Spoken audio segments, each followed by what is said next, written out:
मैं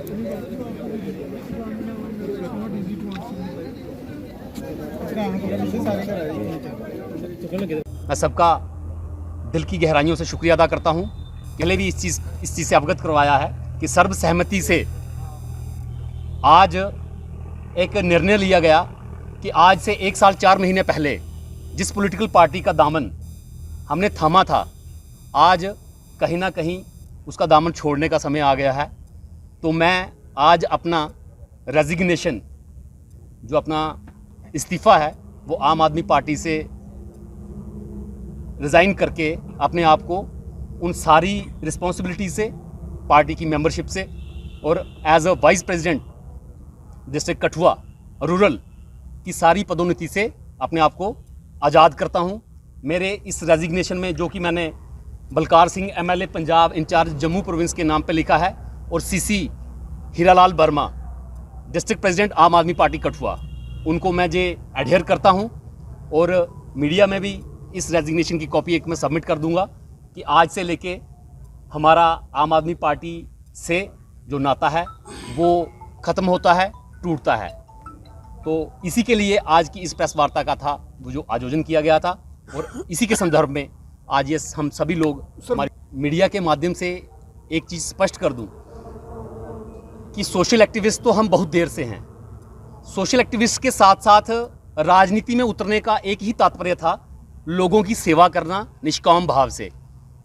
और लोगों की सेवा करने के लिए एक बड़े लेवल पे, बड़े पैमाने की सपोर्ट की ज़रूरत होती है।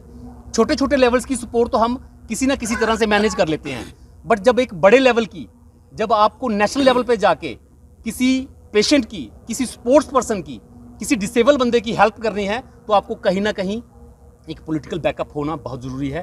तो इसी के संदर्भ में जब हमारे उत्तरी की एक लड़की थी, जो पिछले दिनों आपकी मीडिया में भी वो चीज़ बहुत हाईलाइट हुई थी, रुताक्षी वर्मा, जिसका लीवर ट्रांसप्लांट करने के लिए बहुत जद्दोजहद करनी पड़ी। वो बच्ची आज भगवान की दया से, किसी के एफर्ट से नहीं, भगवान की दया से वो लड़की आज स्वस्थ है। छोटे छोटे एफर्ट्स किए गए, उन्हीं एफर्ट्स के चलते मैंने भी सोचा कि मैं इस लड़की की हेल्प करूं और मैंने अपनी आला कमान से, ये मैं बिफोर द मीडिया बोल रहा हूं कि पड़ोसी राज्य में हमारी सरकार थी, मैंने पड़ोसी राज्य की सरकार के उन मंत्रियों से कॉन्टैक्ट साधा, अपनी डिस्ट्रिक्ट लेवल की कमेटी से भी कॉन्टैक्ट साधा, बट किसी तरह की कोई उम्मीद की किरण नज़र नहीं आए। तो फिर हमने सोचा कि हमारा पॉलिटिकल सेटअप में आने का फ़ायदा क्या है। हर पॉलिटिकल पार्टी अच्छी है, हर पॉलिटिकल पार्टी की आइडियोलॉजी अपनी अपनी है, बट हमारा काम करने का तरीका अपना है। हमने सोशल एक्टिविस्ट से, स्पोर्ट्स पर्सन से आगे की तरफ बढ़कर अगर राजनीति में कदम रखा है तो हमने वो रखा है निष्काम भाव से लोगों की सेवा करने का। जिस दिन ये पता चले कि रणजीत सिंह पठानिया ने अपने खुद के लिए किसी पॉलिटिकल बैकअप का, जहां एड का सहारा लिया है, आप before the media, before on track मेरा ये इंटरव्यू चला देना और मुझे ऑन रिकॉर्ड पूछ लेना कि आपने ये बात कही थी। कहने का मतलब कि शुरुआत में भी आम जनता और एंड में भी आम जनता, उसी के लिए हम लोगों ने राजनीति करनी है। राजनीति करनी है पॉजिटिविटी के लिए, जनता को अपलिफ्ट करने के लिए। जब किसी के शरीर में ताकत आती है ना, तो उस ताकत को संभालना बहुत ज़रूरी होता है। जब किसी के पास धन आता है ना, तो उस धन को संभालना बहुत मुश्किल होता है। जब बेटा जवान हो जाता है ना, तो उसकी ताकत को संभालना बहुत मुश्किल होता है, उसको एक डायरेक्शन देना बहुत ज़रूरत होता है। सेम वही हालात आम आदमी पार्टी के हुए जम्मू कश्मीर में। एक उफान सा आया था, 3-3, 4-4 हज़ार बंदे की गैदरिंग लेके हमने ही ज्वाइन करा था। पास के कुछ सरपंचेस हैं, उन्होंने ज्वाइन करा था, DDCs ने करा था, BDCs ने करा था, और इतना उफान था कि जो सत्ताधारी पार्टियां हैं उनकी नींद कहीं ना कहीं खराब हुई थी, रातों की उनका चैन खराब हुआ था। मगर उस उफान को संभालने के लिए, उस ताकत को संभालने के लिए कहीं ना कहीं इस पार्टी ने अपना दमखम नहीं दिखाया। तो लिहाजा आज टूटते टूटते, बिखरते बिखरते स्टेट लेवल से, प्रोविंस लेवल से, डिस्ट्रिक्ट लेवल की सारी टीमें टूट रही हैं। तो अल्टीमेटली सारे फैक्टर्स बनते हैं, तब जाके किसी संगठन का बिखराव होता है। कोई एक फैक्टर ही काम नहीं करता।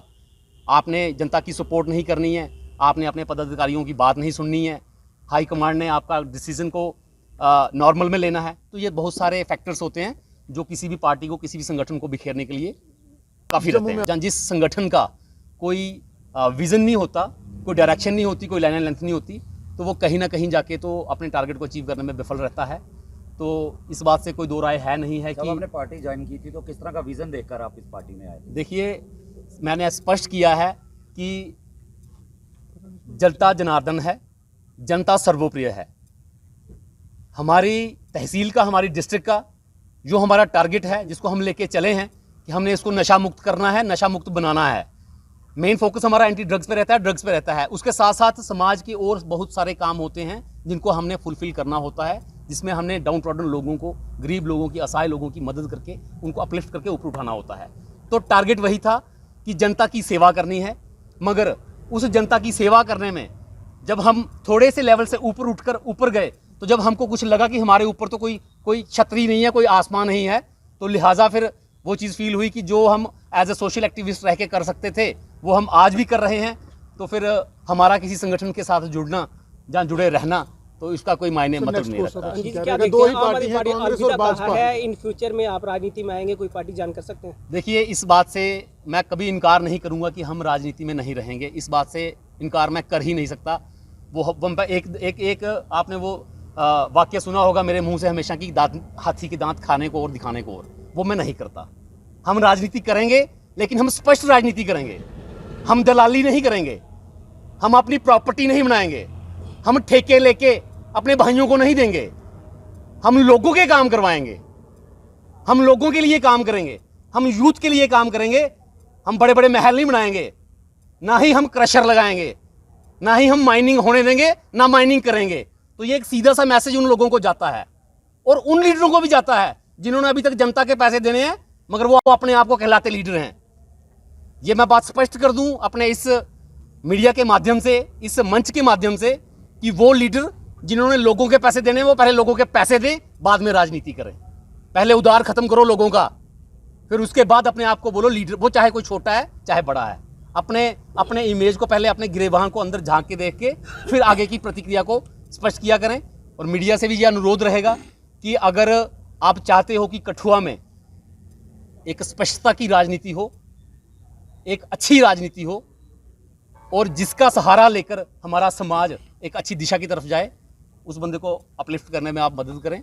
वो चाहे मैं हूं, चाहे कोई भी हो। पार्टीज वाले तो अप्रोच करते रहते हैं, पार्टीज ऐसा नहीं है, ठीक है ना। मैं आपको यहाँ से बोल दूं कि नहीं जी मुझे कोई अप्रोच नहीं कर रहा, या मैं जाऊँगा नहीं, या ऐसा कुछ फॉर द टाइम बीइंग अभी फ़िलहाल मेरे दिमाग में किसी भी पार्टी को ज्वाइन करने का कोई भी इरादा नहीं है। आज की जो प्रेस कॉन्फ्रेंस यहाँ हुई और मिस्टर पठानिया ने जो अपना रिजिग्नेशन यहाँ दिया सबके सामने, इसके सिलसिले में मैं कुछ चंद बातें जहाँ रखना चाहता हूँ और मुझे उम्मीद है कि मीडिया जो है इसको हाईलाइट भी करेगा।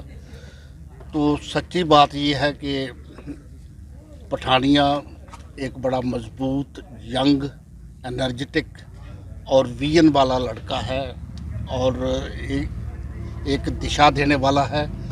और जो इन्होंने ये रिजिग्नेशन दिया, इसकी सपोर्ट में हम सब हैं, जैसे इन्होंने अपनी स्पीच में भी कहा था। और इन्होंने हमसे कंसल्ट किया है, लोगों से कंसल्ट किया है। मुख्तर तौर पर मैं ये कहूँगा कि he is a man of the masses. तो जो इंसान जनता से निकलता है उसके अंदर कुछ करने के लक्षण होते हैं। और मेरी इस वक्त 85 उम्र हो चुकी है। उसके मैंने भी काफ़ी देखे हैं, बड़े नेता देखे हैं कि कहीं नेता बनाए भी हैं, लेकिन यहाँ मैं बड़ा मुतासर हुआ हूँ और पुरुम्मीद हूँ कि आइंदा आगे जो उनकी सोच होगी, क्योंकि सेवा तो उन्होंने करनी है, तो उस सोच में भी ये हम सब का सहयोग लेंगे और हमारे सहयोग से हम इसको बड़ी बुलंदी पर पहुंचाना चाहेंगे। और मुझे उम्मीद है कि सारे गांव वाले भी, जिस गांव में मैं रहता हूं बहुत बड़ा गांव है, इस हमारी जसरोटा कंस्टिट्यूंसी जो है इसमें बिगेस्ट नंबर 1 गांव है। काफ़ी यहाँ वोट हैं, काफ़ी लोग जो है बड़े अच्छे सोच रखते हैं। उन्होंने भी ये निश्चय कर लिया है कि इस बार हम जहाँ जम्मू कश्मीर की असम्बली में हम अपना एक नेक इंसान भेजेंगे। और उसके लिए मैं फिर तायद लगाता हूँ कि हमारे पठानिया जी जो नौजवान नेता हैं, जिनकी सोच ही बहुत अच्छी है, उसके लिए परमात्मा करे इनकी आयु बड़ी हो, इनका जोश कायम रहे और हम इनकी हमेशा मदद करते हैं।